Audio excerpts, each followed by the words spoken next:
championing this for a very long time. Jim, do you want to address some of the issues that have been raised in terms of both Medicare and Medicaid? Thank you, Mr. President. We're all here. We're dressed up. We're on good behavior. But I think folks back home are wondering how we behave when the camera's off. The deficit, in my opinion, is probably the most important single issue we face. Paul Ryan said it well. Health inflation is driving us off a cliff. And I'm kind of intrigued by the conversation because so far we've heard a lot of folks trying to outdo each other in deficit reduction.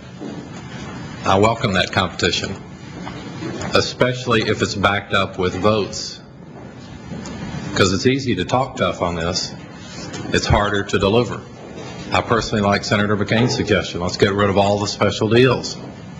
That's just a starting point. Paul Ryan is right again, and Tom Coburn is right when they point out that we're probably wasting a third of medical spending. Medicare alone is $37 trillion in the hole.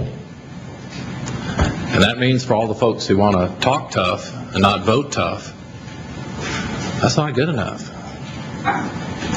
It means that for all the folks who want to do this next year or next decade or leave it to their successor, that's not good enough. We've had some examples of how we've behaved recently. A wonderful bipartisan measure, the Conrad-Gregg bill, completely bipartisan for years, and a bipartisan fiscal responsibility commission was brought up for vote in the Senate. We had the 60 votes, but only 53 people showed up for work. 7 people who'd been original co-sponsors of that measure suddenly got different ideas when the moment of truth came.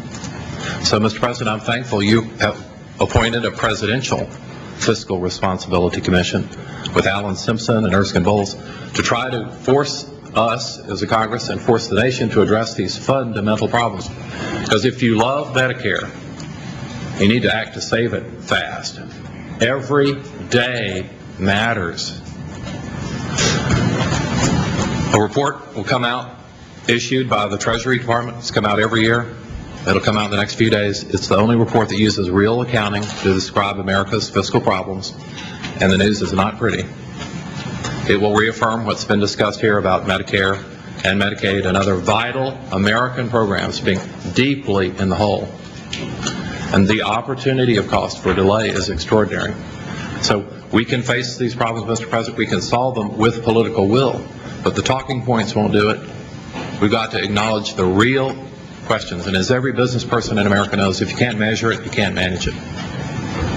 And too many people in the federal government are refusing to measure it, much less take the tough votes that are required. Because the reason we have a Medicare Advantage program, Mr. President, as you know, is in 2003, when the other party was completely in charge of everything here, we passed a program that has been pointed out was almost completely unfunded and added $8 trillion in one bill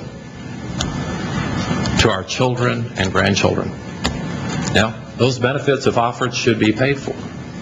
So this is a challenge for everybody in both parties because nobody's hands are clean in this. Well, let's have a new day, a new beginning. I think we can do this. And this bill is a great place to start because if you don't think this bill reduces the deficit enough, according to CBO, vote for more savings.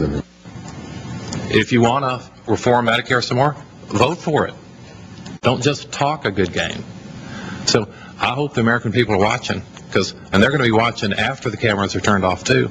And I'm thankful you called this meeting because this is a moment of truth for our country. And together, we can solve this problem.